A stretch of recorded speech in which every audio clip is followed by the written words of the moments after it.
Peace, BAIO family. I'm your host Shabari, and this is another live stream. I'm excited to talk to you guys about this topic. I'm very energetic today. This morning I was struggling a bit, but was not feeling well. But now, I'm getting into the swing of things, and I'm feeling great. So I'm gonna give 30 minutes, to allow people to get into the chat before I get into today's topic, which is controlling the narrative.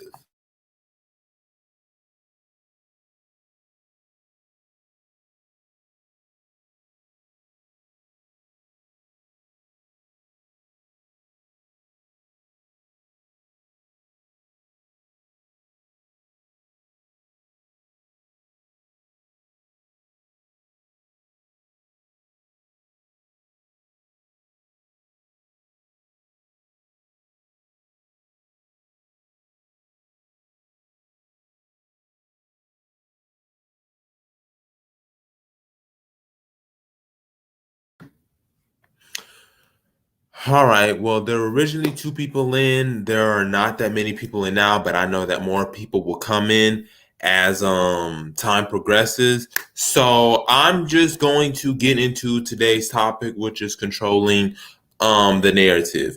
And I got this idea late Saturday night. I was in the middle of looking on YouTube videos on Black Americans moving to Africa, and I was going through my filters and all that. And I was I came across a subscriber, and well, not really a subscriber, but I came upon a YouTuber, and he was talking about should African Americans form gated communities in Africa. And also I had watched a video on What a Maya, and it was basically talking about how some of these Black Americans sold everything that they had, and they basically moved to Ghana, and because they wanted to be somewhere away from racism. And this is not just one family, this was a multitude of them. So, but anyways, I was watching this YouTuber, and the title of it is should Black Americans and other expats create their own exclusive communities when moving to Africa. And I was listening to it a little bit, and he made a little bit of valid points, but one of them that just irked me, that really got to my skin, was a lot of people were saying, no, Black America should not form their own communities. You need to, assimilate within the local population. And another person, not going to mention her name, but basically says, sounds like what they did in Monrovia, Liberia. And then the person responds and he says, I always think about that. We see how that is working. And that irks me because it shows the failure of Liberia and Liberians to control the narrative. Peace, underrated mind. How are you doing today? What up? What up? What up? Yeah, so I was just going over a brief overview on today's topic, which was controlling the narrative. And basically, it was talking about, how I mentioned just a few seconds ago, that there was a person, it was a YouTube video, and it was should Black Americans and other expats create their own communities when moving to Africa? And many other people in the comment section were saying, no, Black Americans shouldn't form their own communities. They should assimilate within the local population. They should adopt all these their African culture, so to speak. And then another group, another person wrote, this sounds a lot like what happened in Monrovia, Liberia. And, the maximum person responds and says, I always think about that. We see how that is working. And that's what really sparked me to talk about this topic of controlling the narrative. Because when you don't control the narrative, when you don't control the three components, and the three components that I find important when it comes to controlling the narrative is controlling your image, control how your story is told, and controlling the narrative dictates how others will view you. And so with that, I want to give you the floor before I go further in depth with these three. But let me know your opinion on that. Let me know what your opinion is about, we shouldn't, and, we shouldn't do that to prevent another Liberia and all of that. What is your take on that? Well, peace everybody in the chat. I mean, I think first, starting off the wrong foot, just talking about we should have our own communities. But the main thing is that we should have as Black people is forming our own nation. And with your component, what were your components again? We should control our image, and it was other two that I forgot. The second one was control how is your story told, How and is your then story told? controlling the narrative.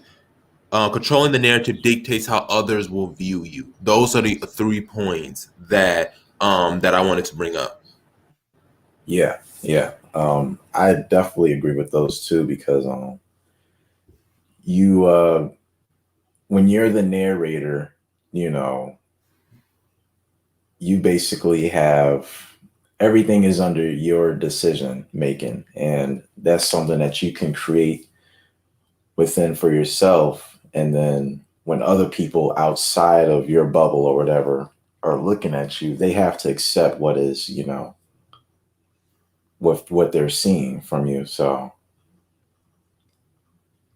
I would say, definitely it's those are some good components. And mm, sorry, I just got on. It's just like I'm thinking off the fly. Oh no, no, you can take your time, but I'll go while you're cooking up some thoughts because I know you bring fire. I'll just go elaborate into controlling your image. And an example that I wanted to bring. This is a small personal human example, but Mhm. it's going to go into the broader category as it pertains to Liberia and us having our own nation. So an example would be there was a man. He was one of the most well-known uh, movie stars of the 1950s. His name is Tab Hunter. And basically, he was a very private man. He was a Hollywood golden boy. He had over 150,000 Valentines one year. He was a Hollywood sensation.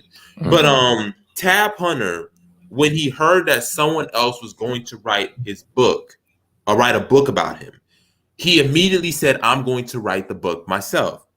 And the phrase that he said was, quote, "Get it from the horse's mouth, not from the horse's ass." And that struck me because it shows that he understands the importance of, if I'm going to let somebody speak on me, I'm going to tell it. I'm not going to let somebody else tell my story when I'm the one who lived it. I'm the one who went through all this. I'm the one who can explain how everything unfolded. And I think that when it comes to us forming our own nation and when people bring up Liberia, that failure to control the image and take ownership of it and say, no, this is not what happened. This is what happened, and you're going to get it from us, I think does not only damage to Liberians, but also African Americans' abilities to think that we can govern ourselves because we've allowed a certain narrative and a certain image to get out there that this is what happens when Black Americans run things, and that is just not the case. Yeah, and to even add on top of that too, like when you don't control the narrative, people control the narrative for you, and that's to me that's a weak position because then they're going to say all kinds of things. Like you're going to have so many different versions, right? Like with the Bible, you got your King James, New King James, Adventure, International, Mormons and shit. Like it's so many different versions of your story to where it's not going to line up from because you are the horse's mouth. So yeah, like I think it's very important that it should come from a specific or us, so then that we know the actual facts, and no matter who from the outside is trying to debunk it, we know the real story. Agree, underrated mind. So much agree. And when people control the narrative, or other people control the narrative and not you, you're now, people now view you from that other person's lens, not from your Mm, own lens. mhm, So you know what's going on with critical race theory. You mhm, see what's going on with critical race theory. People making critical race theory like, oh, it's this, it's that, oh, it's this boogeyman, when it's not. But who's controlling the narrative? Who's bringing mm, it up all the time? Right wing media and Fox News. They are dictating the narrative. Now, we know critical race theory is not what they claim it to be, but the fact that they are trying to control the narrative, it's now being misconstrued into something that it's not supposed to be. But like you elaborated, when you don't control the narrative, now people, view you from that narrator's perspective, even though it's not your perspective or it's not what you are about. Exactly. And then it causes, confusion because then there's going to be, another person with another lens. And pretty much you just destroy the image is destroyed now. There is no concrete, I guess, truth or knowing of who's the real narrator because other people, came in with their own take on it. And then not only that, this is not just a short-term effect. This is a long-term. Like, I think that's something that we should definitely look upon. When the next generation comes up, how are they going to find out the real truth? And it's going to be a lot more digging and, it will go on for years. So I think it's very important. Yeah, you're absolutely right, and to go even further, and I like what Lift Every Voice says. She says, I think it was Vice that did a hit piece on Liberia and calling folks their cannibals. Yeah, bringing up that part of the Liberian Civil War, and she went somewhere that I was actually about to go. So thank you, Lift Every Voice, for bringing that up. One of the things that I made notes of that I wanted to talk about was the Liberian Civil War, the first and second Liberian Civil War. People look at the first and second Liberian War, which was from 1896, from 1989 to 1996 was the first one, and then the second one was from 1999 to 2003.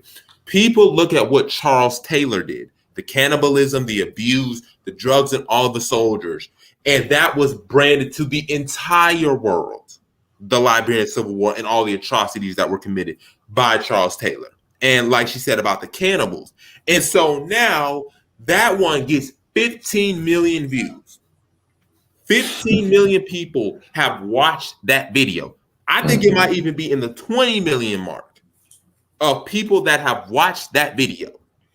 And now you can't get a video on Liberia outside of maybe Geography Now or Drew, who always goes around the world and he travels places, that can get more than 100,000 views on Liberia. All the Black people who have done videos on Liberia, you can't even get 100,000. The most that I've seen is 86,000. But the fact that Vice's video got 20 million views, and that stuff happened literally almost 2 decades ago, because the war ended in 2003. Right. Now people have this image. And then I remember, because we always tune into Liberian TV, one person was like, well, I'm going based off of the video on Vice. So he doesn't know that that's not what Liberia is like. But because he went off of the video based off of Vice, now Liberia's image is completely destroyed. And now people think of cannibals, civil war, dysfunction. It's, this asshole country because of that image. And that kind of gives me another point with controlling the narrative. You can't control what is important. And I think even like reactions too, like going back to with the story in Liberia and even here in America, majority of the people kind of thrive on bad news, right? When something bad happens, it gets a lot of views versus something good or, accomplishments. It's, a little praise. Like some people are like, yeah, okay, that's good and all, but check out, so-and-so sleeping with so-and-so, celebrity wise, like, oh shit, that's the hot topic. And it's like, you shouldn't really care about that. You know, we should focus on the very important stuff, the stuff that impacts our lives on a daily basis. It's so right. It's so right, underrated mind. And one YouTuber brought that up when he said that, and Harlop brings it up all the time too. He tells us this constantly. He talks about business or entrepreneurship. It'll probably get 2,000, 3,000, maybe 5,000 views. Sometimes 10,000 if you're lucky. I talk about somebody yanking a weave or a fist fight or, they got to pay this much in child support or this stuff. Oh, it Oh ranks the yeah. views. We can now get 100K, 200K. It can become a hit. Now it's World Star Hip Hop time. So it was a World High Hip Hop time when we was talking about this important stuff that actually matters. You care more about the fact of what's going on between somebody's legs, like use some microscope that got to look through. It's like the immaturity is evident. It's like what you said. People thrive on drama, and they talked about this even on local news. Crime is at a record low. And yet the news will keep talking about crime as if crime is literally everywhere and people need to live in gated communities. Everybody needs to buy a rifle, even though crime is literally at its lowest point since the 1960s, when the 1970s, 80s, and 90s were literally the most violent time. But that doesn't matter because, like you said, it's what gets views. It's what gets views. Yeah, we got in the chat. Lift Every Voice said, "Yeah, that Vice hit piece is appealing. They need to get sued for it. By the way, I'm the brother in the Avi pick." All right, my bad. Thank you for correcting me, peace, brother. We got you on Yamoja. He said in the chat, people will only care when they develop interest until they will believe information solely based on experience. Yeah, that's unfortunate, Umoja. It's really unfortunate because people should not be going solely off of their experience. Because your experience, yes, your experience matters, but your experience is your experience. It's like Right. what relationships and peace hollow. Peace, Hollow. It's similar to like relationships, right? You have a bad relationship with one black man or one black woman, and then the entire black men, black women, the race is condemned. Right. The entire black race is condemned off of just one experience. One experience. You ain't slept with the whole black race, but because the fact that one black person did one thing wrong, all of a sudden we got to cancel X everything else. All of a sudden, niggas ain't shit. Which I wouldn't even have a problem with that if they would do it with anybody else but us. Because they can have 1,000 bad experiences with white people and they never cancel them. You notice that? Oh yeah. I ain't never heard a black person say, "I ain't never dealing with a white person again." You ever heard that term uttered? Nope. Not that I recall. Shoot. Emoja said again in chat, most folks' experience with Africa in general is Western propaganda that's deeply embedded in our psyche. And that's, a negative narrative. Exactly. When you don't control the image, when you don't control, how it's told, when you don't control, all the facts, you don't control who does this, what happened, and actually bringing the facts, that narrative develops. And now what's the very first thing that they say? Like Lift Every Voice said, that Vice hit piece talking about the cannibalism. Now when people think of Liberia, what do they think of? Oh, cannibals. Oh, Civil War. Even though that ended 2 decades ago and it's stable. But that video changes the perception. So now that negative view has been spread to all across the world. And now we got to spend so much energy trying to debunk that narrative and taking it back because so much damage was inflicted on the fact that that particular side of the story got out, or that narrative got out and is inaccurate. All right. And we all know white people have never given us inaccurate narratives. They always tell the truth. That's what's one thing you can rely on with Western media and white folks. They never lie. You see what I'm saying? It's like they know that white people lie. They know the Western media doesn't tell the truth, and yet they'll listen to that. But let a black person slip up one time, and that's it. That's it. I can't listen to these people. You want us to be like Rwanda? Oh yeah, like that's why I did it for Holub, because I was just like, I know Holub's gonna get like is gonna laugh at this when I said when Tucker Carlson was like, oh, anti-white mania, we're gonna end up like Rwanda. They wish they could end up like Rwanda. That's the funny part. They wish they could end up like Rwanda. And what that shows you that he knows absolutely nothing about Rwanda. Nothing. All he knows is that the name is Rwanda. Oh, wasn't there like a civil war there or something? Something went on this time ago. Genocide. That was caused by white people, by the way. That was caused by white people, by the way. What about the genocide? France is apologizing now. That France is apologizing for. I don't want to disturb the flow of, where y'all was going, but I just wanted to give an example of the narrative, because the BAIO changed the narrative online. Because before, nobody was talking about Africa. Nobody was talking about nationhood, land, infrastructure, none of that stuff. You know what they were talking about? They were talking about ancient history and social issues and religion.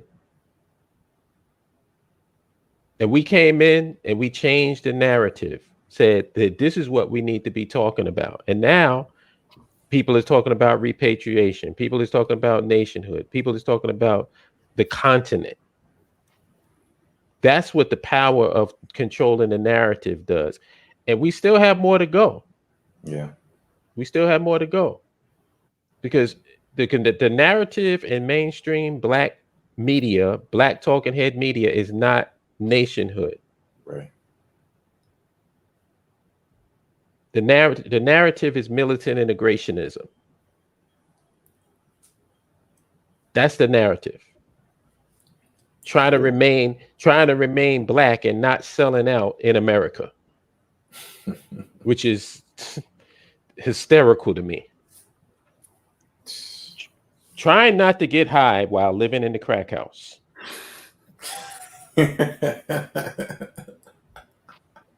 And people think that these are the people that we need to be really listening to. Yeah. Listen, there's a big mound of shit. There's a mountain full of shit right smack dab in the middle of the community. But I'm not going to teach you how to get rid of the shit. I'm going to teach you how to stay away from it. So leave it right there, stuck in the middle of the community where everybody can see and smell it. But I'm going to teach you, your whole life is going to be centered around staying away from the shit. Now, you don't go near that shit.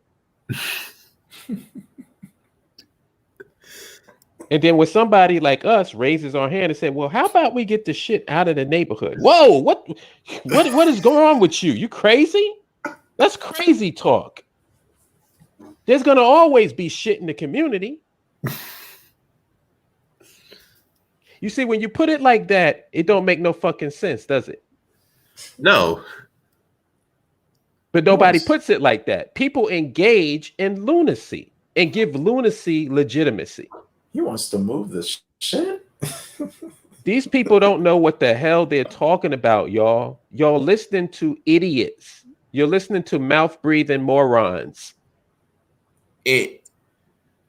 And to add on to what you're saying, hold up, look at how we shift the narrative on Liberia. Look at, even though we've made minor, look at the narrative that we shifted. Like, I remember in 2018, when I was in high school, when I was passionately into Liberia, we should go to Liberia.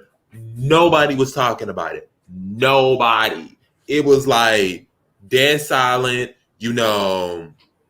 nothing good was going on with Liberia. Now Liberia's on the radar. Now people are paying attention. Now people are aware. Now people are talking about, we should, connect with Liberia. That's the nation that was built by our ancestors. And it's like, finally it's reaching that Overton window is shifting. But you have to control the narrative. If we don't control the narrative, the Overton window would have never shifted. Even though our subscribers are not growing rapidly like some of our others, ours is growing significantly compared to what we were a year ago. When a year ago we was like what, at like 548, and we was staying at 548, and we couldn't really get that many subscribers. And now in like a couple months we jumped from 548 to now like 728. 728, and then we're gonna have some more subscribers. That's what happens when you are on target and you focus on the narrative. People can adapt to your narrative and people can follow you along. But when you don't control the narrative and just let people talk who should not have no business talking, it creates confusion. People don't know what to do, and then now they're like, I don't know what to believe about the situation. Yeah. So true.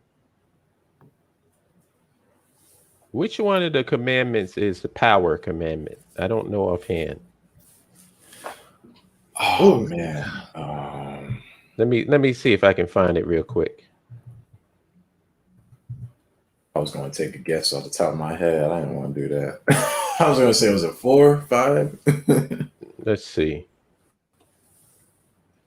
I think he might be right though. It might be 4 or 5. Yeah, that's what I was thinking. Power. Definition of power is number 7. Okay, I was close. Number 7. And its power is the ability to define your own reality and have others submit to your definition as if it were their own. And I got that from Del Jones from Philadelphia. They used to call him the war correspondent. War correspondent. Power is the ability to define your own reality and have others submit to your definition as if it were their own. And the example that I always use, because it's the easiest one to use and the one that most people can understand, is LL Cool J. Yes. Why do ladies love Cool J? Because that's what LL means. Ladies love Cool J. Why do ladies love Cool J? Because he told you they do. Every time you say his name, you're pushing his narrative. Yeah. That's power. He's defining the reality, and you're submitting to his definition as if it were your own. That's the simplest way to put it. And when you think of it in terms like that, what narrative are Black Africans here in America controlling? Nothing. And speaking of your power commandment, that was actually like what I brought up earlier, the third point that you went so well on. I said controlling the narrative dictates how others will view you. You controlling the narrative will dictate how others see you. We get mad that why is our image so bad? We don't run the media. We don't have where's our Black MSNBC at? Where's our Black media machine? We don't have that. So what? You're subjected to whatever the media says you to be. Mm-hmm. You know what we're like? Collectively, we're like teenagers living in their parents' house. And this is the conversation we're having. Yo, man, I can't stand these curfews that my parents be putting on me. I don't want to be home by 10. I want to be home by 11 or 12. Yo, I don't understand why I got to eat what they say I got to eat. You know, I want to be able to eat what I want to eat. Yo, I don't understand why they won't let me wear the clothes that I want to wear. I don't think it's out of line. I should be able to wear what I want to wear. And then somebody comes along and said, well, why don't you leave the house and get your own apartment? Whoa, nigga, hold on. What had happened was about? You're crazy, man. What had happened was See, I try to put it in terms that people can relate to on an everyday basis, because when you start putting it in those terms, you realize how ridiculous the points are that these people make that we're listening to. Yeah. They're absolutely fucking ridiculous. They make no sense, but yet these are the people with the biggest fucking microphones. Black people are sitting up here complaining about police brutality. We complaining about redlining from the banks. We complaining about every fucking thing that this society does to us. And then when somebody like the BAIO comes along and said, well, wait a minute, since you have such a problem with this, why don't you get something of your own? We're looked at as radical extremists.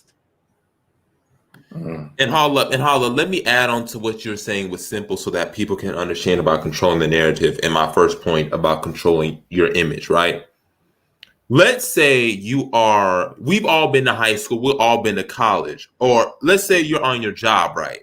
And you do your work and somebody comes around and is telling the people in your company, in the business, see, you see that man over there? He's lazy, man. See, he talked too much. See, when I was talking to him, this is what he said. And he was making all this stuff up. Would you sit there and let this man talk about you? Or would you come up to him and say, don't talk about me? Unless I'm there, don't talk about me. You know you would not let somebody talk bad about you on your job and you not say something because you care about your image. You care about how people see you.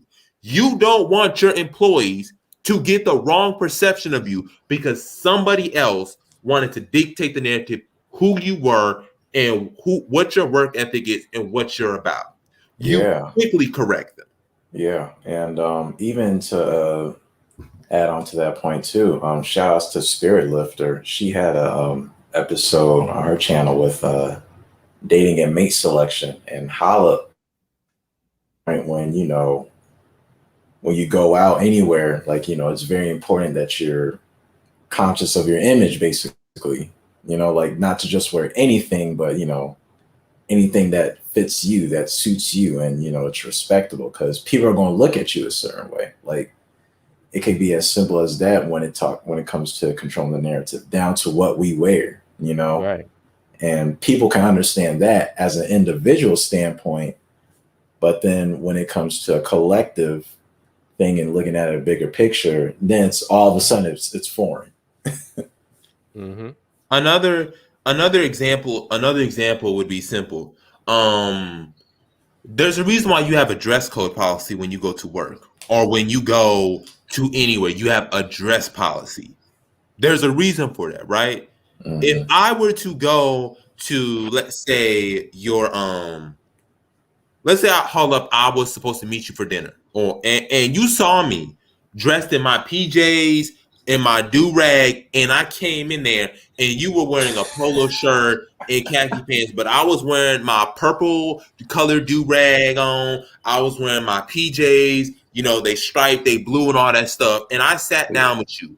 What would be your first reaction? How would you feel if I pulled when we had dinner like that and I was wearing that? I would think you're crazy. You maybe you're sleepwalking. I don't know. Something is going on. Because why? But why? I should be able to wear what I want. Why? Why do I have to wear? Why can't I just go outside and wear my purple do-rag and my pajamas and my slippers on? Why? I'm just going out to dinner, just going out to something to eat. Why do I have to put that on? I don't understand. Yeah, it reminds me of that Dave Chappelle joke. Woman, he said the woman's got this outfit on where she got the titties popping up out of her turtleneck sweater and all this stuff. And he says, he go up to her and say, "Oh, look at them titties." And she's like, "Whoa, whoa, whoa. Just because I'm dressed this way does not make me a whore." And he said, "I agree. Just because you dress that way doesn't make you a whore, but that shit is confusing." Yeah. He said, "It's like me, Dave Chappelle, the comedian, going out in a cop uniform."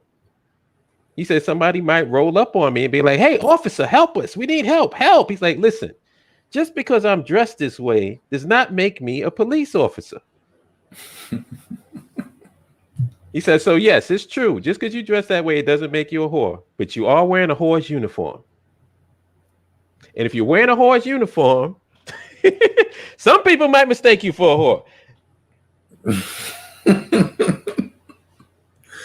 So the crazy person is not them. The crazy person is you. It's like I've always said, if you're walking down the street with a hot dog stand, don't get offended when somebody asks you for a Frank. For Frank, yeah. Come on. You should be able to walk down the street with $100 bills hanging out of your pocket because it's your money. Nobody should take it. Try doing that on Flatbush. Let's test that theory out. Nobody should take your money. I mean, it's wrong for people to steal. It's wrong for somebody to tap you upside your head and take your shit. But guess what's going to happen? They're going to do it anyway. So don't sit around dangling meat in front of a lion and then get mad at the lion because it tears your ass up. Oh my gosh. You know, it's like people are so disingenuous with this shit. Like there was one, remember the thing I sent you? You got the girl talking about, "Oh, I can't help it. It's just my body. I just, I'm not trying to do." And she's doing literally a fucking twerk. What is it called? A busset challenge. Busset challenge. Where she's literally bouncing up and down with her ass shaking, literally saying out of her mouth, "Busset." And then when you start thinking about busset, you're the crazy one. Damn, you got a fat ass and you jingling it for me and you saying busset, and I'm thinking about having sex with you. Wow, what's wrong with me? I must be crazy. Yeah. People are just disingenuous with this shit. It's like, Jabari, let's take the keeping it real to the ultimate conclusion. Oh. Going to the bathroom is fake. Why should I have to go into a place and hide myself taking a shit on the toilet? Shouldn't everybody see that? Let's keep it real. How real are we gonna keep it? I really want to know, how real are we gonna keep? Because there was girls who's talking about she go on a date with a guy at a restaurant, and she will burp at the restaurant and fart at the restaurant. And she said, "Well, he just gonna have to deal with it. I'm just keeping it real." That's what she said. That's the beginning of the purge. I can't. I'm about to say at a restaurant, I can't do that. No. How real are we going to keep it? Oh shit, that's the apocalypse right there if that happens. What you're getting to is all about image, etiquette. It's simple as that. Right. Yeah. Etiquette, image. There is an image you're trying to give out. There's etiquette that you have to do. Okay? Like you said, nobody wants to see that. We don't want to see you doing we don't want to see that. Okay? We don't want to see that. You know that. So let's apply that same individual image to the broader perspective. And people were bringing up in the chat, because I want to get to them because I don't want people to think that we're not paying attention to them. But Lift Every Voice said a good point. Vice would never do anything like that to the state of Israel. Liberia is an easy target, even though Liberia existed longer than Israel. That is exactly true. Who is it? Well, Baby said Liberia is 101 years older than Israel. And he said, yeah, it's the lack of respect. Basically, these vice executives don't feel there would be any consequences for pushing harmful propaganda against Liberia as opposed to Israel, and that is exactly correct. Controlling your image means you have a sense of pride. If you have a sense of pride and you value yourself and you value how you look, what you stand for, and your values, you don't let anybody say anything about you and you not respond, or they're not grave consequences. Lawsuits, pushing back, backlash, boycotts, something's gonna happen because you're not gonna disrespect me like that and think I'm gonna sit here and take it. And so, like you said, it's a lack of respect. If you respected yourself, and we can apply this even, let's take Liberia away. Let's take Liberia away and let's focus strictly here in America. With Juneteenth and all of this other stuff. If you respected yourself, it don't matter if Juneteenth was made a holiday or not. You would still celebrate it and still respect it. Right. Critical race theory. Well, they're not going to teach it in school. Okay, they're not going to teach it in school, but a lot of stuff is not taught in school. Why aren't you teaching your kids this? Why aren't you talking at the discussion table about this? If you respected yourself, you would be talking about this regardless. Because you care about your image, you care about your history, you care about your culture, and you are going to make sure that the version and the narrative is correct and it's going to get out there. Yeah. Mm-hmm. Right. Instead, we waiting for Black Panther, which Black Panther was great. Listen, Black Panther was a phenomenal, but at the end of the day, Black people have to tell their own stories, write their own movies.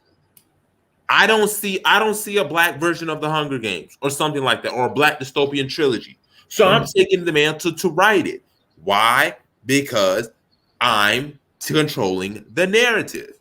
I want to be part of that narrative. I'm not going to sit and wait for somebody to do it for me.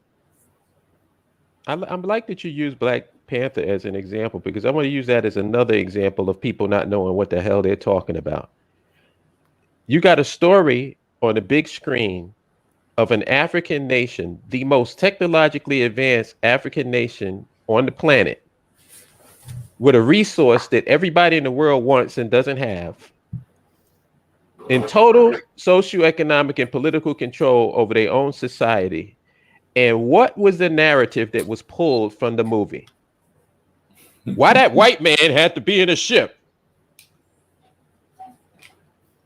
That's what they got out of the Black Panther. Right. You notice that? Nobody talks about the fact that they had their own nation. Nobody talks about the fact they had their own military. They had their own control. They controlled their own currency. They controlled their own technology. And they were better and more equipped and more efficient than any nation on the face. Nobody talks about that. The only thing that they can draw from all of that was how come they had to have a white man in one of the Wakandan ships. Mm-hmm. This is the people that we're listening to. These are the people that have the biggest microphone. And people are actually giving them legitimacy. Like I get so irritated when people ask me, "Oh, what do you feel about so and so?" I'm not going to mention any names because they ain't worth mentioning. But those are the people that they want everybody, that they feel everybody should be listening to. And then you got the people like us who's talking real shit. Because nobody's having these conversations but us. If they are, point me to them. Nobody's producing the type of content that the BAIO is producing. Nobody. So when I hear people talking about, oh, we got to work. We who, nigga? Who you talking about? We who? Who's we? Who's talking about land infrastructure and nationhood besides us? Yeah. All you're going to hear from all these other people is a bunch of misery merchant, militant integrationist, Black Power American bullshit. A bunch of teenagers arguing about how their parents are treating them in the house that their parents own. Yeah. Sitting at the table, eating off the table that your parents provide. Arguing over the type of food that your parents brought. And arguing with the guy who's telling you maybe you should get your own apartment. Maybe you should get your own home. Maybe you should have your own job where you can buy your own shit. And arguing with us and gaslighting us and making us feel like we're crazy for suggesting it. Facts. And these are the people that we're listening to. These are the people there's not one fucking forum that I hear online that is better than the BAIO forum. Not one. And if people feel offended by that, you can go fuck yourself. That's how much I care about your offense. There's nobody talking about what we're talking about. There's nobody is pushing out content that's relevant like we are. And if you are, please send me the link. Because all I'm hearing is a bunch of fucking complaining. We got you, Moja.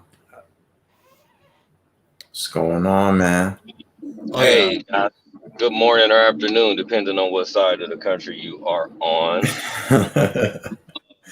Peace, man. Peace. What's up, y'all? Y'all love this build, of course, as you do, and I agree with you, Holla. And I think that the BIO was really different. Is that we don't beat it around the bush. You know what I mean? We just dive straight in and go to. Uh-oh. Go. And really, hear me? You going in and out. It was you was breaking up. Breaking up badly. That's probably why. You must be on the road, right? Yeah. Yeah, man. I'm driving under a bunch of trees too. I hope I can get it. Let me get off this. Hang on. Jabari. I'm gonna come right back. Okay. All right. Jabari, Baruti has said in a comment. I was about to address his comment. Okay, go ahead. And also highlight Fly Guy's comment too. Yeah, I was about to definitely do that, but to address Baruti's point pertaining to susceptibility to low quarter, but also I think, like I said, if we taught our own children about African culture, about Yoruba culture, Igbo culture, Dahomian culture, Akan culture, then we would know that since we're blended we can blend those high class cultures together, and we would have an African high culture. So where people were wearing, Katanges, Kufis, Kanzus, if you're from the Democratic Republic of Congo, Uganda area, prefer the Democratic Republic of Congo since slaves came from there. You would be wearing dashikis more, formal dashikis, and not just dashikis that you buy at the store, but like actually, a whole, set coming with it. You would be having traditional African weddings. You would be having, traditional African ceremonies like Orisha ceremonies, commemorating, Ogun, Oshun, and all of that stuff. That is the embodiment of traditional African culture. You would have a Sando and Poro society like Liberia has. They had a Sando and a Poro society. So, it is partially, we are tired of trying to assimilate into European high culture when European have made explicitly clear that they do not want us there. But it's also the fact that we denigrate African culture and then get mad that, and instead of embracing it and understanding what that means. I'll get to Fly Guy's comment, but Fatty Black said, Dr. Amos mentioned this. We don't really know what African culture is and what culture itself is supposed to do for the people a part of it. Right. He's right. The purpose of culture is to not only, culture encompasses everything: language, religion, food, Exactly. That's the point. That's the point that I was going to say. You synthesize, combine the Igbo, Yoruba, Dahomian, all of these different cultures, and you combine them to make our culture. Since we're Yorubas, I rep the Orishas. But since I know I'm also maybe Igbo, I rep the Igbo Ragas, the Igbo Odinani, Santeria, all of these different spiritual belief systems, but also clothing, also lifestyles, also structures. So you would have traditional chiefs, or clans.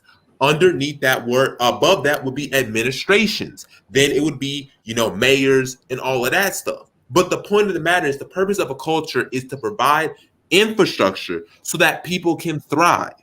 I can't thrive if my culture does not have the infrastructure. Culture is infrastructure. And let me build on that,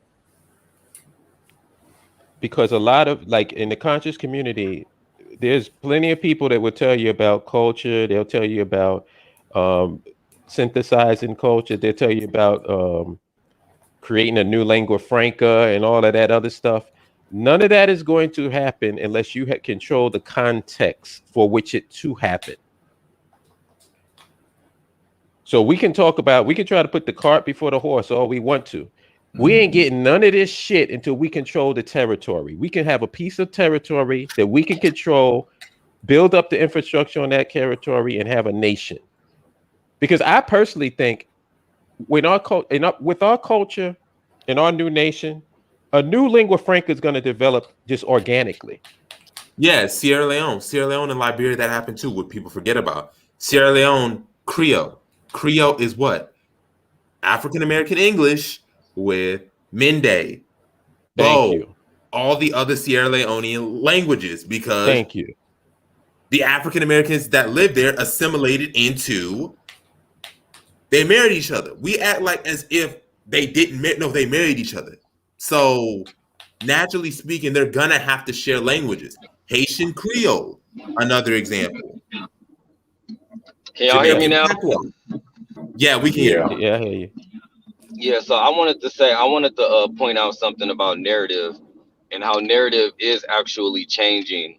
However, it's not changing in the direction that we actually are suggesting that it changes. Like the narrative that Black people would possibly do better in America has changed with a lot of Black Americans and Euro Black people with Black Brits and all that other stuff. There is a lot of people who are coming to the realization that, you know what, maybe the West isn't the best life for me. But where the narrative is stuck is in thinking that we as diasporans can come together and build something of our own. That's where the narrative gets stuck. You can talk to somebody and they agree with everything we talking about, but once you say, well, why don't we do this ourselves? Like, we have everything that we need. It's like a fear. All of a sudden, you're a colonizer. You know what I mean? It's like what it really comes down to. What it really comes down to. Hang on. What it really comes down to is that Black people have been powerless for so long that we think like going after power is the devil. Like, it's just pure evil if you want to be in control of yourself. Not even saying control somebody else. Wanting to be under control of your own seems to be the worst thing ever. Either it's fear, most of it is fear, but then it's also this thing like it's a bad thing. Like you're harming somebody by being in control of yourself. And I think that's the narrative that's the hardest to get the breakthrough on. That's what I was thinking about while y'all was talking. It's like we just run from power. We don't want power at all. Like, when was the last time you ever heard? And I ain't talking about somebody just saying Black Power 1,000 times in some march and don't even know what the hell Black Power means. But when was the last time you really heard outside the BAIO somebody have an honest discussion about obtaining power? I don't even hear it. You're not. Yeah, you're not. Legit in my life. In my career in the conscious community, quote unquote, I've never heard anybody talking about power outside of Amos Wilson.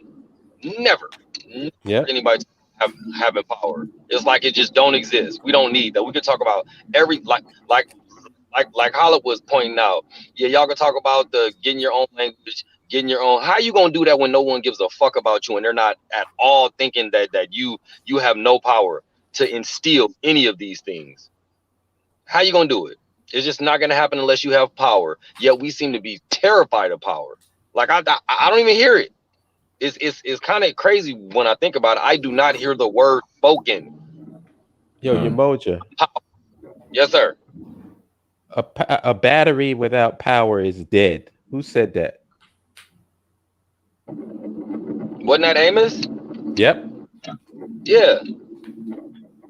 Simple as that. We can have all the energy, talk all the make all the plans, but until we have power, what does it matter? And the cool part about it though is that what I see and what I've been seeing is that we do have power, but what we do is that we prostitute it out to the highest bidder. Look at him. Let's just look in America, y'all, and let's be honest and just think about it. In every instant, in every facet of society, Black people are the best. Whether you're talking about sports, whether you're talking about theater, whether you're talking about medicine, whether you're talking about creativity, literally Black people are the best. But what do? We get the degree and we run straight to a white company. We have the idea, we went straight to some white producers or some white labels. Why? Because they have the power to have what to have what Bari was saying. They have the power which goes into having the social infrastructure to have everything has to go through them. But all we really have to do is give a fuck and come together and say, no, we're gonna do this, and nobody could stop us. And my wish is that do happen here in America, because once we do come up with the vicious resistance that we would get, then our message will be even clearer. Like, yeah, oh yeah, you tried to do it here, so you're gonna give up and just keep giving your power to them? Or are you gonna say, matter of fact, we're just gonna leave and take our power? I'm talking about, I really believe that if we establish what we're gonna establish and then more people start coming, white America will literally come to us and say, what do you niggas want? We will give you anything. Just stay. Like, Well, straight up.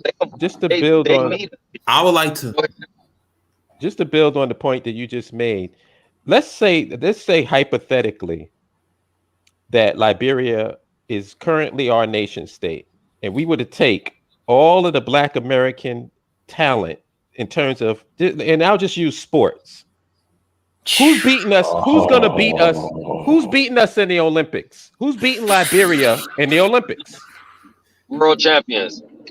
Every 4 years, world champions. Oh man, it's a wrap. It's a wrap. It's a wrap. Speaking of which, before you keep on cooking, there was something, because I listen to a lot of sports radio, and they had the Olympic team, and it was all Black, it was all brothers, and they just threw in Kevin Love. And if y'all know anything about basketball, y'all know Kevin Love is like, he's been trashed. Oh yeah, Jalen Rose talked about it. Yeah. They just threw him in there basically, and Jalen was like, y'all know y'all wrong. Like y'all couldn't even have the guts to send an all Black American team to the Olympics, and y'all just threw in Kevin Love, and he started should have been there for him. Now, mind you, obviously there's some white good players, but that was just showing that no, you just threw a white person in. You know what I'm saying? Because none of them is better than a Black man. Like let's be real. Even the best white player, you can find a brother and be like, yeah, he'll like murder him though. But yeah. But that's them controlling the narrative. Like, no, we're not about to have all you niggas representing America. Shout out. Oh, go ahead, Jabbar. Yeah, I wanted to say read Fly Guy's point, and then it all gets back to what about controlling the narrative when you're talking about we're the colonizer. But Fly Guy 535 said, I remember listening to Black talking heads like the Professor Black Authority and Professor Black Truth, and unsubscribed when I came across Hull Up in the BAIO. You guys actually have an end game unlike them. That's that's the truth, because we just had to ask one simple question. In an ideal world, it was this. I remember this. It was a debate with Tariq Nasheed and this Afrocentricity woman. She was representing Afrocentrism. One of the questions the interviewer asked was, if we follow your path, what are people going to get? If we follow your path. Where was that at? Yeah, it was Tariq Nasheed versus Dr. Asante, and it was like Afrocentricity. And basically, one of the questions the two interviewers asked was, Tariq, if we follow your path, what are Black people going to get? What are Black people going to get? And I'll never forget that question. And it all That's a goes very back good to what question. Fly Guy was talking about. If you have an end game, that's easy to explain to people. You don't have an end game and what that looks like, then you don't have a vision. You don't have an end game, and then you're just rambling and you're just talking. Just like I saw another video, and they do great content, but they posted a video saying cut the check.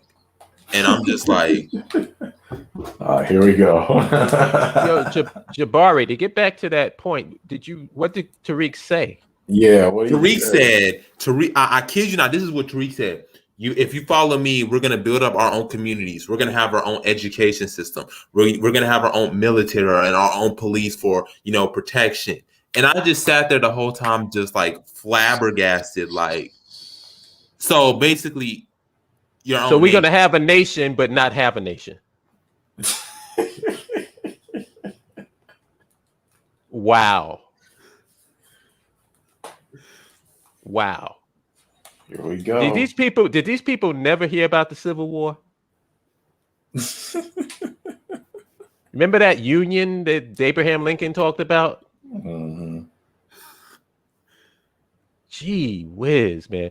Well, I wanted to make a point about what Yumo just said in terms of us prostituting or giving away our power. I'll just put it like this, and this is the simplest way to put it. If you want to get crack, the best place to get it is in the crack house. Cross.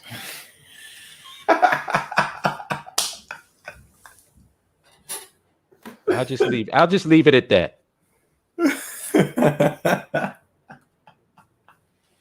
Mm-hmm. Oh, and an additional thing I would like to say is when you're talking about we're the colonizer and stuff like that, that was the one thing, like I said, when I opened up, that really got me to do this, the controlling the narrative, was when somebody talked about when Black Americans should form their own gated community, because that was the first original thing was, should Black Americans form their own communities when repatriating back to Africa, right? And they were just like, to prevent another Liberia. And that's what just set me on fire. I was like, I have to do this live about controlling the narrative. That's an example of not controlling the narrative, because what you think happened in Liberia didn't happen, number one. And number two is, it's like what you were saying, unconscious, because that narrative is stuck so in, it's on autopilot. And that's the effect of the narrative, right? So an example would be, he says, so it doesn't create conflict between African Americans and Africans. That's funny because we have a bunch of conflicts with Africans themselves. So are we going to forget the Nigerian Civil War between Biafra and Nigeria? Are we going to forget the fact of what's going on in Cameroon between the Francophone and the Anglophone? Are we going to forget what's going on between Christians and Muslims in the Central African Republic? But when we come here, all of a sudden that don't bring your stuff here because you're going to create conflict with the locals there, despite the fact that the locals are having conflicts with themselves and engaging in nonstop civil wars, like what's going on in South Sudan. That's that lack of awareness shows how powerful that narrative has gotten and why you have to control the narrative and debunk them. Because if you don't, it creates a mess. Mm-hmm. So somebody's talking about going over to the continent and creating a gated Black American community. Yeah. Wow, that's really intelligent. Now there's that's not a recipe for disaster.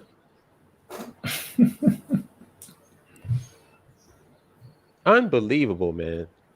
I don't even know how to respond to that. These are the people that you're listening to, people. Is it that are people that averse to listening to people who got common sense? I wonder that because it just amazes me, and I'll never forget this. I was watching a video on Liberia, and they were just like, the first thing the African Americans did when they went to Liberia was enslave the natives, right? And unfortunately, somebody made me a good day. I looked in the replies, and somebody said, Black Americans outlawed slavery in the Constitution, and they stopped the slave trade from happening. No, they didn't enslave the thing. And I was just like, thank you for pushing back on that. Thank you for controlling the narrative. Because and pushing back on it, because not pushing back on the narrative is how that stuff spreads. And when you don't push back on it, and when you don't, that's what you get. And one Fly Guy says, I hate when people talk about taking over a state in America. Crap. If we connect to an African country on the continent, Liberia, we'd be in a much better place. Exactly. Underrated Mind did a video on that, talking about can you dig it? Can you dig it? And he brought, the one state, North Dakota, and he was like shaking my head. He was like, because our turf is Liberia, a whole nation. And I was just like, exactly. Like, y'all time, we're going to take over North Dakota. So we're going to take over North Dakota, surrounded completely by the United States. What? Like, do y'all not understand what geopolitics is? No, they don't. They don't even know. They don't even know what that word means. They probably haven't even heard of geopolitics. They thinking that you're talking about a video game or something. Yeah. But you know what? I think I need to do another talking point smash, because one of the things, this is one of the biggest contradictions in the so-called conscious community. And they always try to use Liberia as this example of the Western mindset. Well, let me ask you a question. If you're so anti-Western mindset, why are you staying in America? If I'm going to play devil's advocate and say that, all right, the Western mindset is the problem. How are you going to get rid of the Western mindset if you're going to stay in the fucking West? So leaving the West and going to Africa is unacceptable, but staying in the West but being anti-Western mindset makes more sense. So I'm going to stay in the crack house, but I'm not going to do crack.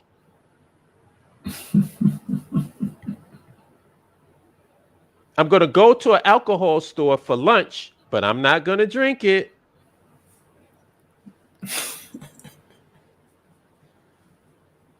I'm going to give me food, give me a plate, give me eating utensils, but you better not eat off that plate. You better not. Don't touch that shit. This is what we're dealing with. These are the fucking geniuses that people are listening to.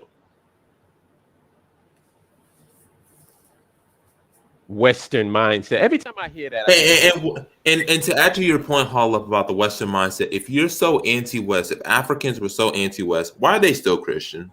Why are they Muslim? Oh man! Come on, Jabari. I keep bringing this up, and I keep bringing this up on Instagram. And one person brought it up when they were talking about LGBT rights in Africa and Ghana. One of the comments was, he says, "I find it laughable that Ghanaians will talk about, LGBT being Western, but then will quote a Bible verse as if Africans in pre-colonial Africa were worshiping the Bible." I have some Bible quotes, verses that I want to quote about how shrimp is an abomination. But you still eat it, But I still see niggas going straight from the church to Red Lobster. So shut the fuck up about this abomination bullshit. You don't even believe the shit that you talking. Niggas, like these black Christians, want to pick and choose which part of the Bible they want to worship. They want to worship. The Bible also said you shouldn't be cutting your fucking beard. The Bible also said you shouldn't be mixing fabrics. According to the Bible that you quote all the fucking time, it's an abomination. But you have no problem with that abomination.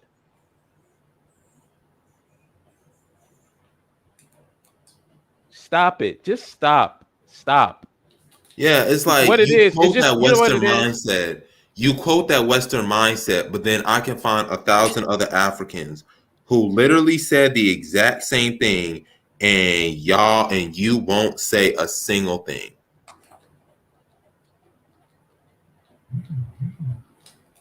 Like you use that for us, but when we bring up, like I said, with the Zulus abroad, when they were talking about, I'm going here to assimilate, to Christianize the African population. These were Zulus, though. Zulus in South Africa, talking about they were going to bring Christianity to South Africa. We don't view that as being colonizers or having a Western mindset. We just say, oh, those are Zulus. But when it's us, everybody says we're bringing the Western mentality. Mm-hmm. First of all, why are you treating us like we're not Africans? You know what I say, Jabari? You damn right. You damn right. I'm bringing my Western mentality. Because my Western mentality, you know what my Western mentality wants? My Western mentality wants running fucking water.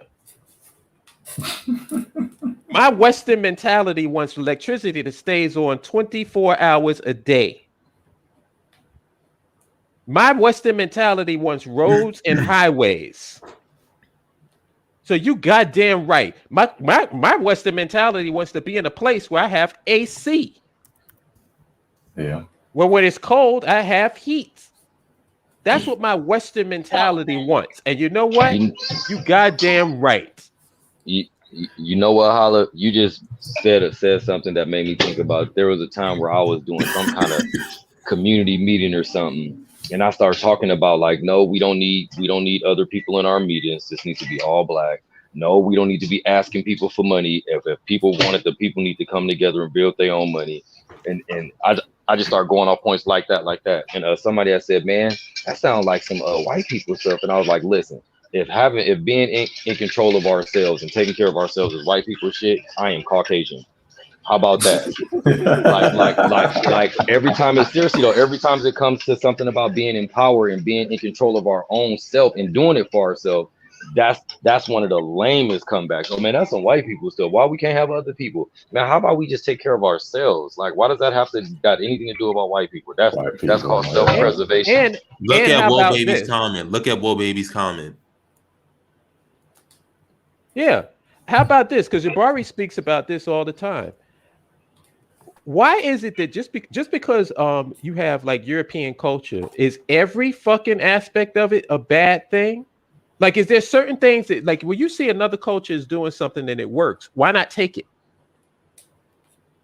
Why not take it? What's wrong? What's wrong with Europeans have this mentality, and especially Western Europeans have this mentality that what do they say? The reasonable man adapts to the world that's around them. The unreasonable man expects the world to adapt to them. They have the unreasonable man mindset that if something is not working for them, they want to make that shit work for them. They're not going to adapt to the bad situation and change their behavior to the bad. No, they're going to make the situation work for them. What's wrong with having that mentality? Yeah, that's true. Yeah. Let me add something real quick. Whenever I hear Africans from anywhere talk about like what this whole Western mindset is, let's be honest. They don't really know what the Western mindset is, considering they have that same Western mindset themselves. They think that the whole Western mindset is, oh, I want to do whatever, like make my surroundings better, this and that, even if it's in an atmosphere that we're not really familiar with. They don't know that the real Western mindset is like coming to a place that you don't know, taking advantage of people, and that's basically it. And basically tricking them into believing shit that's not true. Like that's the real Western mindset. Christianity and Islam are examples of that. Let me give you some trivia. Let me give you some trivia. Most people don't know this. Bruce Lee studied Kung Fu, right? Basically Chinese. But one of his best friends was Chuck Norris. Chuck Norris was a karate guy from the West. Bruce Lee, at the time, didn't believe in kicking above the waist. Because he said, like, his whole thing was about getting to the quickest point fastest, the closest thing to you and hitting that. So he didn't do high kicks. He only did kicks at the waist or below. And Chuck Norris said to him, you should be able to kick any way you want to kick. Kick low, kick high, whatever. So he learned through Chuck Norris, because him and Chuck Norris used to spar all the time. So that's how he developed his high kick. Bruce Lee didn't say, "Oh, that's karate. I'm Chinese. I can't learn that." You take from whatever is the most effective and you use that shit. Because guess what? At the end of the day, it's you that's doing it. All right, that's in our Ling Commandments. I think I forgot which one it was, but basically, take what's useful and discard what's useless. Right. Exactly. Well, that's called being smart, man. Right. No matter what I'm doing. It was like the Harlem video where I had to go respond, and I said, just because they had a Western mindset doesn't mean they were anti-African. Okay, they understood when they went there that many parts of Africa were not as developed as the Western United States was. So they quickly said, okay, let us bring some of the skills that we have so that we could develop Liberia. It's the same thing what happened with Japan. Japan escaped colonization, but how did they do it? They westernized. They realized when they opened up, because originally many Japanese people refused to open up. It was called Sakoku, isolation. And in 1853, the U.S. naval commander, Commodore, basically demanded that they open up their country. And basically, the Japanese realized, we can't compete with these guys. We don't have a functioning navy. We still have a samurai system. We're still running on horseback. We're using swords. We got to industrialize and westernize everything. So what did they start doing? They started bringing in German scientists, American scientists, Russian scientists, and they overthrew the Tokugawa shogunate. And when they overthrew that and the Emperor Meiji was established, Japan went from having literally a backwards country still on samurai on horse to, at the beginning of World War II, having the second largest naval fleet on the planet. That no Western nation, they were the first, other than Ethiopia, to beat a major European power and actually be a regional power. Mm-hmm. But they understood, okay, we have to adopt these Western scientific standards and this Western sort of social system, or we're going to get conquered. Bingo.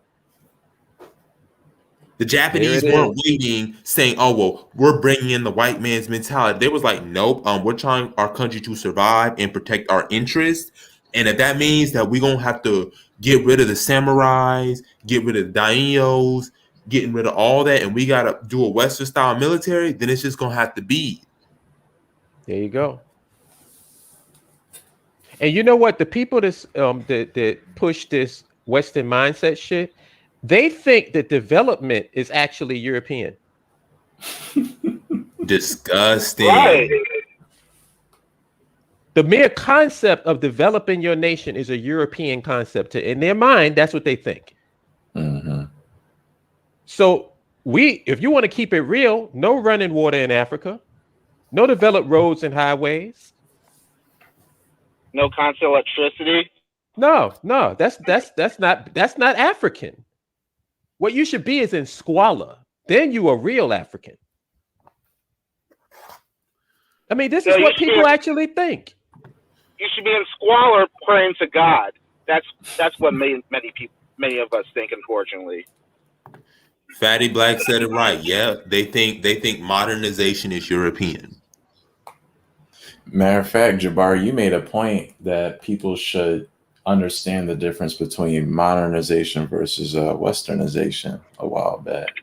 Yeah, like modernization simply means to go to the modern time and having advanced technologies. We don't have first generation fighter jets. We're on the 5th generation, 6th generation fighter jets. Nobody, like Holub said, when we switch from analog to digital, nobody uses analog anymore. Nobody wants to use analog anymore. Nobody uses telegrams anymore. Nobody uses typewriters anymore. Nobody uses that because people want to live in the modern world. They want to live in a society that's free of arduous labor. People don't want to work all these hours when they could just do something cheaply. You know, people don't want dirty water. People don't want not have adequate medical care. They want advanced medical care. They want to be able to live as long as possible. They want to be able to have advanced technologies. They want to be innovators.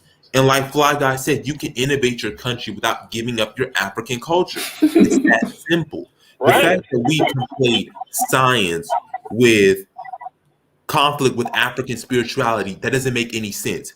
You merge the two. It's called syncretism. You merge the two. You merge African spirituality with science.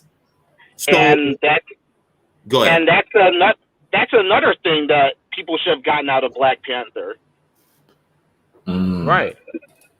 No, but the only thing they saw, because they got white man on the brain disease, the only thing they saw was the white man in the ship, even though that one white man was actually helping them in their fight, their cause. And then after he helped them, guess what? He got the fuck up out of Wakanda and went back to his own country. He had zero power. Zero power in their country. But these people actually believe that the white man is Thanos. That we say it as a joke. They believe that. Fatty Black said, some sister from Cameroon said Africa's soil is not meant for skyscrapers. Wait, what? Are you fucking kidding me? You have skyscrapers right now in Africa. What is she talking about? No, African soil is meant for what? Starving kids? That's what it's meant for? I can't believe this, man. These people are fucking, like I said, we're listening to the wrong people. These people are morons. These people don't know what they're talking about, and we need to stop listening to them. Our lives should have hundreds and thousands of people listening to it because they ain't nobody, they're not going to get this anywhere else. Right. But the people that should be listening to us are probably listening to a Kevin Samuels video right now. They don't fucking care about anybody talking about anything relevant. Mm-hmm. All they want is entertainment and drama and bullshit. That's it. That's it. Keep that nationhood talk. Shut the fuck. Yeah, I understand how you feel, Fatty, because I remember, I'll never forget this. I don't know where I saw it, right? But he was like, are we getting all back into it? I know the trauma is real, y'all. The struggle is real. But I remember saying, he says, see, the earth is the center of the universe. Because see, we are God's creation. So therefore, we are, the center of the universe. And I'm just looking at here like, oh what? My gosh. Like, are we in the fucking 1500s or some shit? Like, I don't know when people say that. Flat Earth. They said, I believe the earth is flat. And I was just like, oh my God. Okay, now we're getting into the realm of the ridiculous now. Ronan said, sweet Jesus on a tortilla, living like you're in the 14th century is insane. You can hold on to your beliefs and have a goddamn air conditioner and paved effing roads on a damn coffee maker. Thank you. Yeah. These people think keeping it African is being wrapped up in a blanket, dying because you got a cold. We're still fucking debating of whether the Earth is rat or flat and shit, and every other group of people are moving away from using plastic debit cards. They're using holograms from your phones now. That's what everyone else is doing. Artificial wombs, synthetic biology, trying to go to Mars, trying to put a base on the moon. That's what folks is talking about. And we talking about stuff that makes no sense. Like he said, like living like you're in the 14th century. Like, I don't understand that. I don't get it. Why do y'all think it's okay like to live that? Okay, people in the 17th century don't want to live like people in the 14th century. Because why would I want to go back to a time where stuff was even worse? Because we tend to romanticize how the past was like, but the past was brutal. Hey, we talk about all these warriors and stuff. Going to battle with spears and swords. I want to see how tough you is. Not to mention the plague outbreaks that happened around that time. You know what? I think I don't know what century, but I bet you when they invented the toilet and they could flush, it was like, yo, we ain't going back to, right. We want to keep it real. We want to keep it real and have a hole in the back of the yard. Where every time I take a shit, I got to get a shovel. Get a shovel. No, I'm keeping my Western mindset. Because I'm used to we grew up in the first world with first world accommodations, and we should be able to live comfortably anywhere we place our heads on this fucking planet Earth. Not just the first world. We're living in a fucking 21st century. Thank you. Right now. Thank you. We got Wisdom Never Sleeps. He says, actually, modernization of Africa is getting back to who we really are. We, Africa, are the originals of technology. There you go. Thank you. But you got a bunch of people who don't know nothing about what they're talking about with the microphone. We're the only culture that allows the class clown to have a mic. The class clown to have the court jester has control over the microphone. Not only that, it's usually the village idiots who we're the only ones who let the village idiot actually have a say on how we run our stuff. I want y'all to understand this. We live in a country right now where one congresswoman said contraception is abortion. Oh Lord. So now it's like stupidity is just going to its natural, conclusion, basically. Yeah. That's all. It's just like we're gonna be stupid and it's gonna just take it to its natural progression. No, here's another one.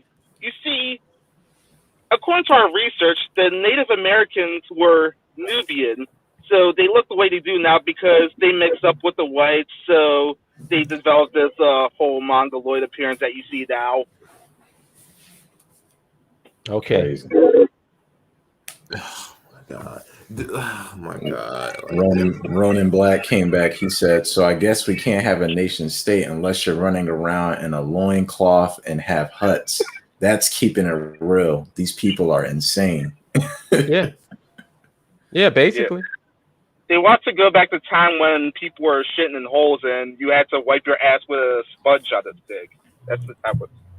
And my thing about it is, like I said, when it comes to the romanticization of the past, we act like if we went back to Africa, going back to Africa, or let's go back to pre-colonial Africa. We act like if pre-colonial Africa was harmonious, as if other African nations weren't getting power, aka invading other tribes, other nation states to build their empire.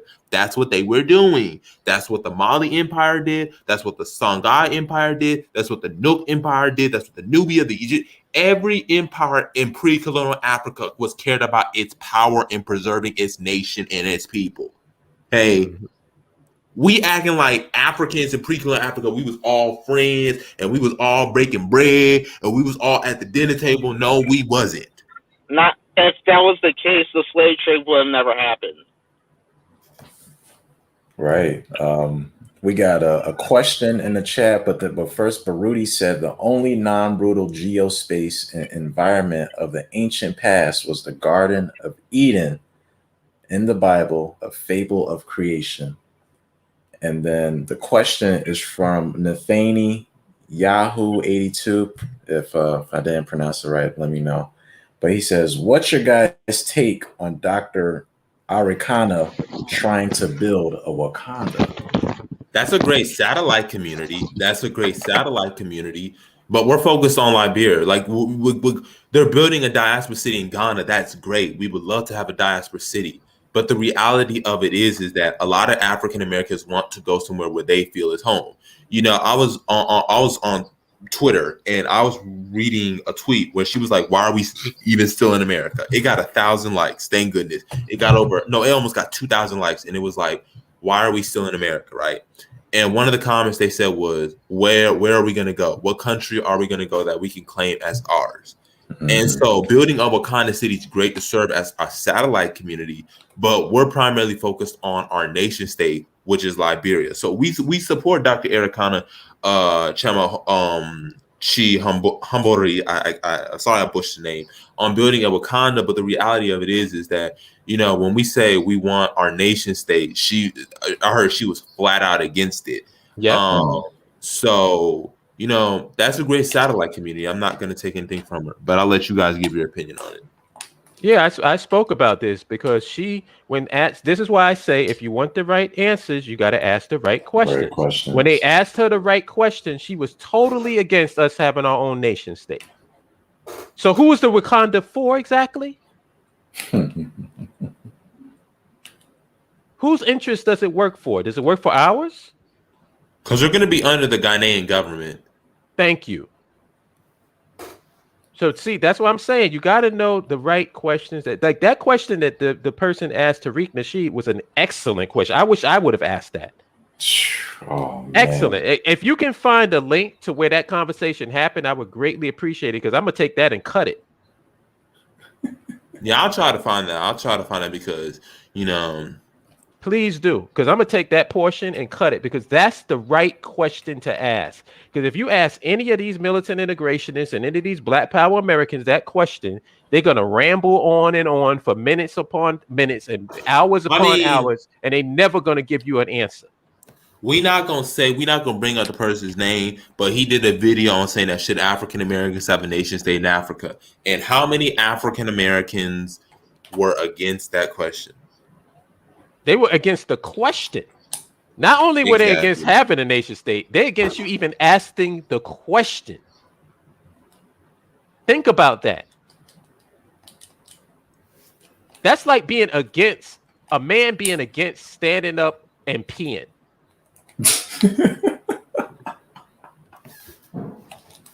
How dare you suggest that I stand over the urinal?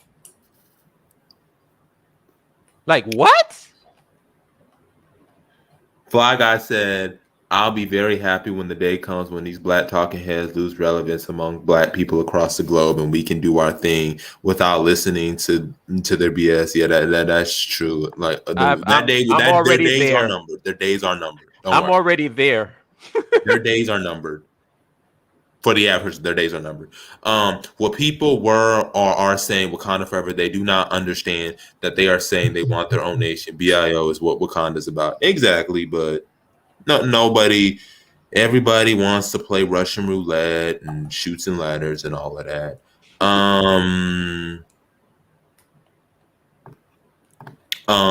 Making Liberia our nation state and creating satellite communities in America is a great compromise for those who don't or can't go to Liberia themselves. Agree. Fatty Black said even Obadele was against your return afterwards because of what the Ghanaian government is using it for.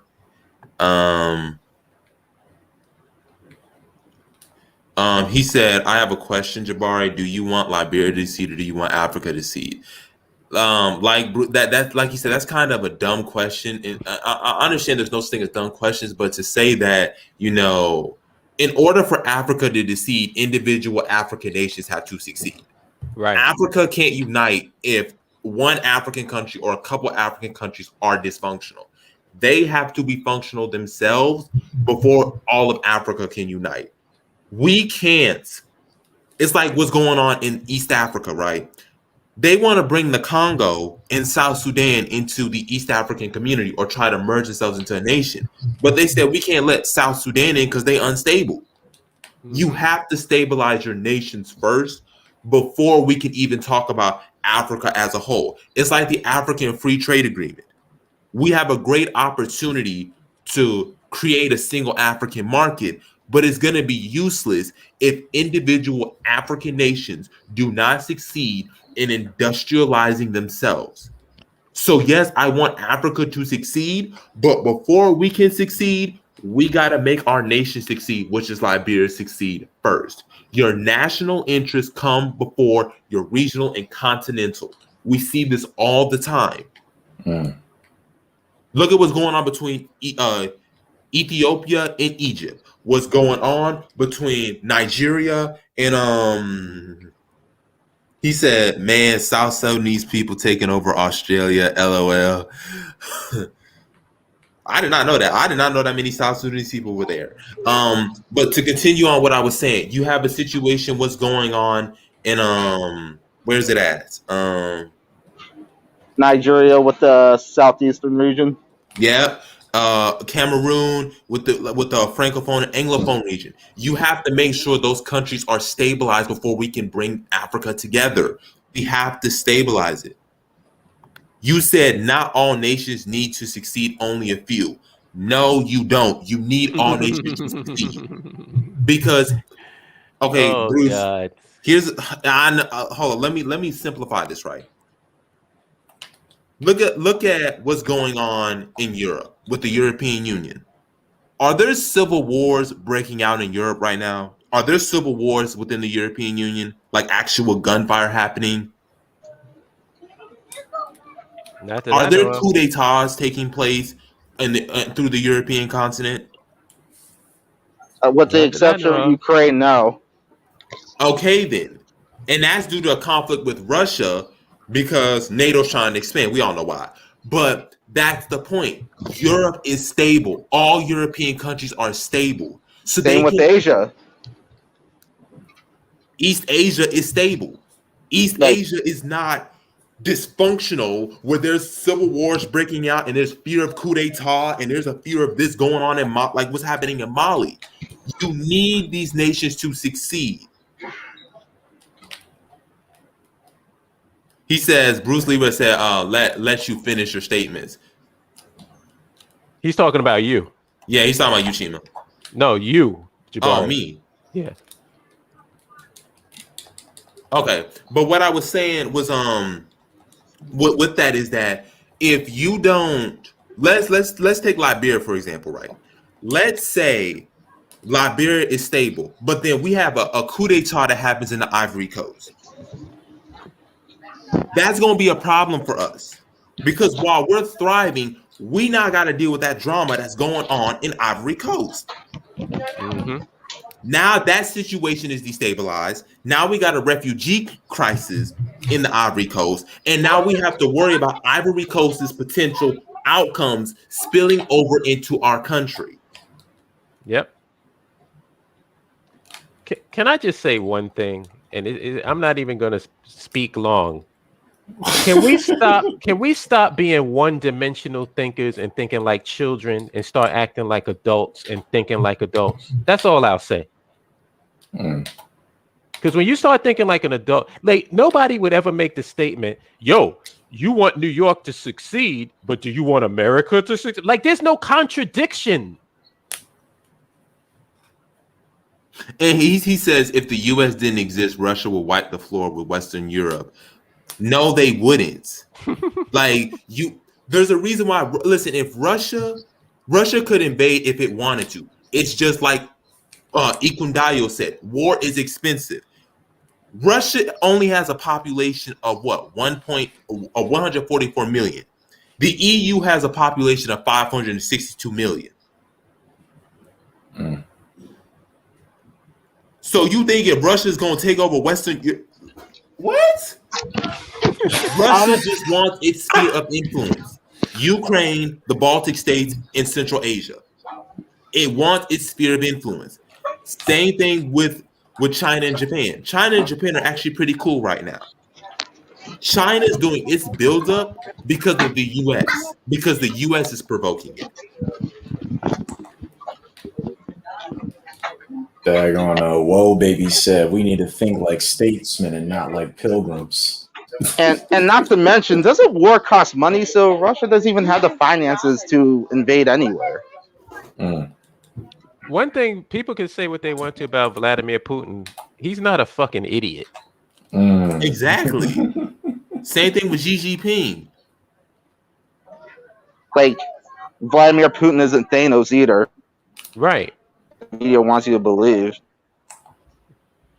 And he'll be the first one to tell you that.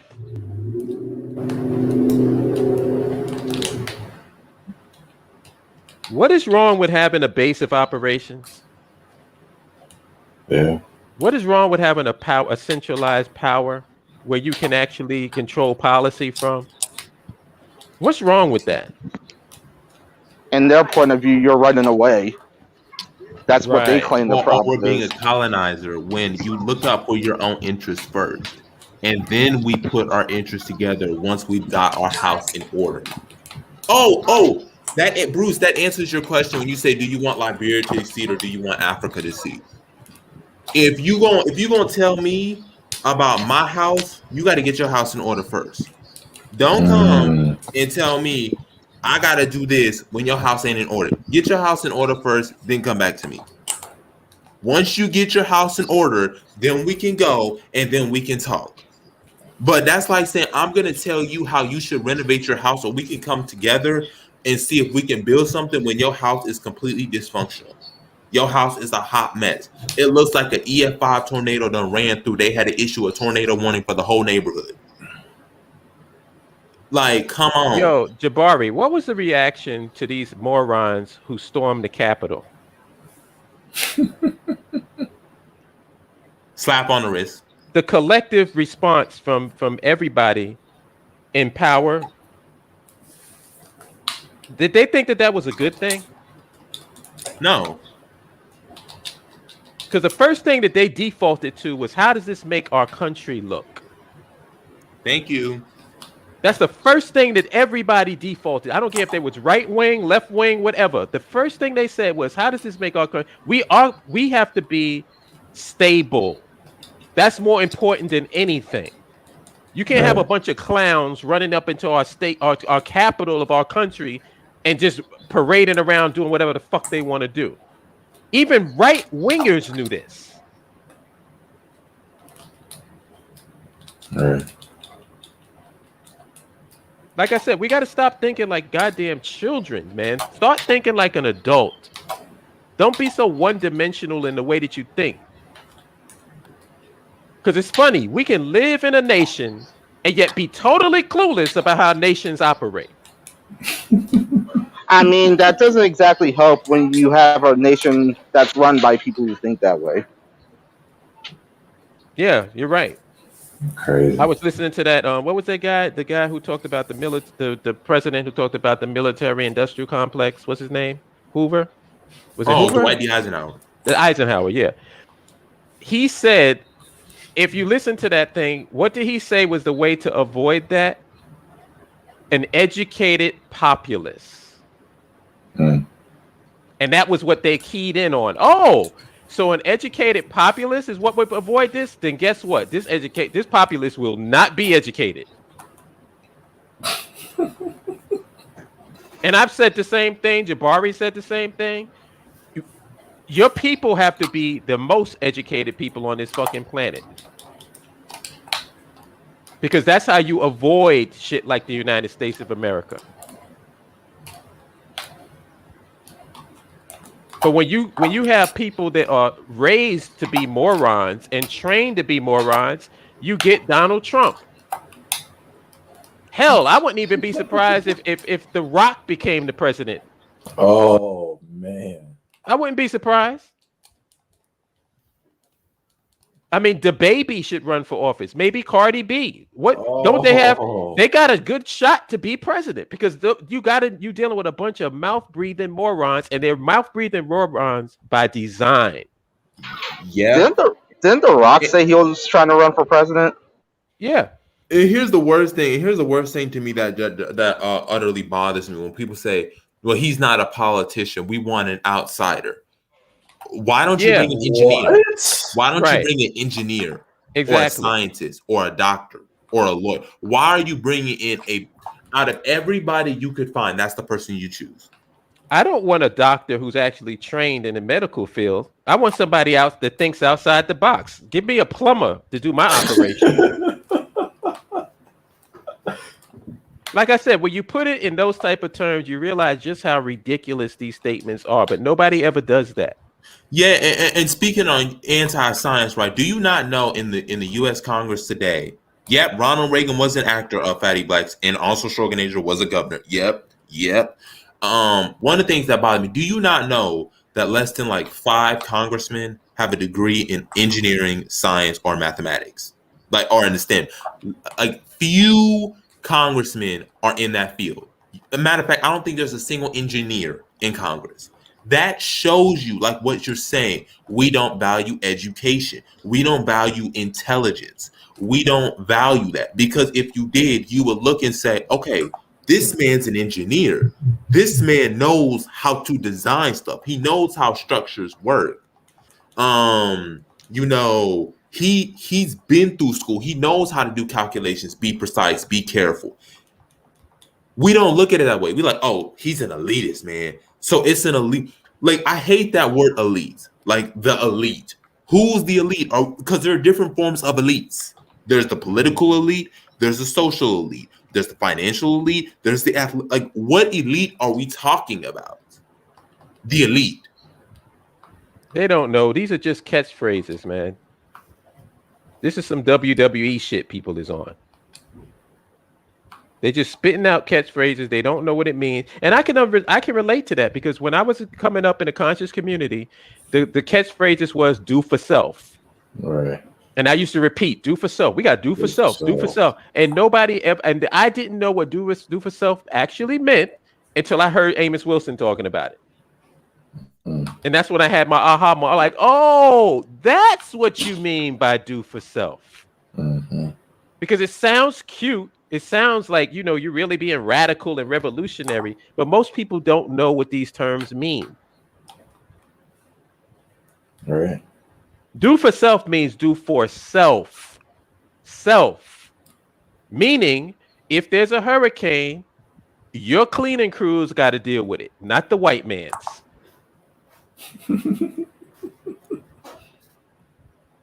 If there's some natural disaster, you have to your first responders have to deal with it, not the white man's. But we're so used to being children living in our parents' house that we don't see when your parents pay the rent. We don't see when they pay the utilities and all that stuff. We don't even have to deal with that. All we do is just come into our room and pout. And to go and to add on to more what Holland was saying about that, even back in the 60s, when that nation within a nation was really starting to overtake going back to Africa, one of the very first things that they said was they got all the black leaders into a conference call, into a conference, into a meeting. And the purpose was okay, let's draft the government. Let's draft the Constitution. Then they said, once we get the Constitution, then we gotta, have a government. We gotta get representatives, ministers. Who's gonna be the ministers? Even though it was, like I said, the nation within a nation thing, the thing was they understood the process of nationhood. You need a constitution. You need land. You need a functioning government. It's not just a catch-all. This is stuff that takes actual planning. And like Rule of Two said, if you get cancer, I'll wager you want an elite doctor. Probably not a plumber. Exactly. Exactly. I want to be part of the elite. That's not being elitist. We look at elite like the financial elite where they run stuff and they dictate, or the social elite. I want to be elite. Elite means high quality. When you are an elite basketball player, when you are an elite engineer, when you are an elite doctor, elite means what? You're high quality. You're top notch. We don't have elite politicians. We just have a Miss Leadership class. We don't have an elite political class. These ain't the best of the best politicians. Mm-hmm. Nope. Like you said, they're not even trained in the things that they're supposed to be governing.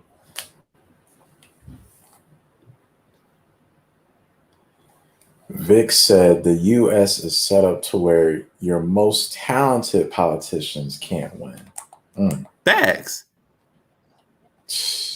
People like me would never get in office. We would never get in office.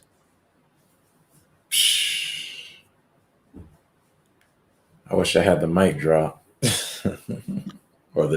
or Hollow's Don DeMarco. Yeah, man. God damn. That's real. Yeah.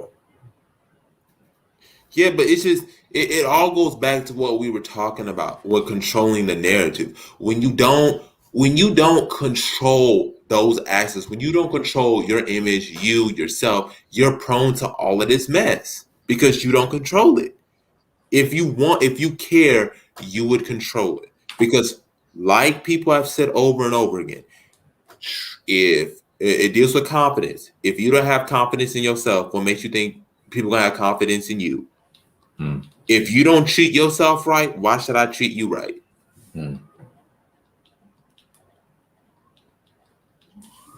Any last remarks? I know we're approaching on the 2 hour mark. We're 10 minutes before the 2 hour mark. Any last remarks that y'all gotta say?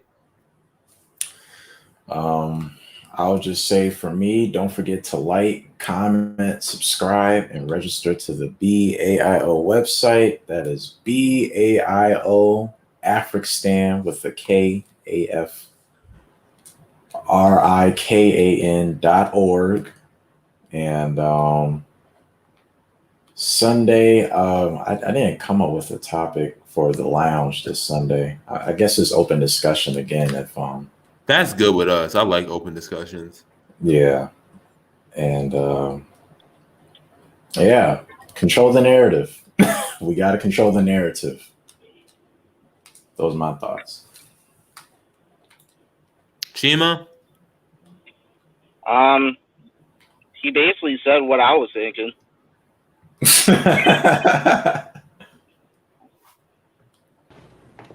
Holla? Stop being a bitch. Oh shit. Gotta bring the mic in. No, we gotta bring the mallet in. Oh my gosh. Yeah, man. I mean, I would have said that nicer. You gotta have tough skin. My last comment is on this whole thing. You know you better than other person knows you. Nobody can tell you what you are. So with that, yeah.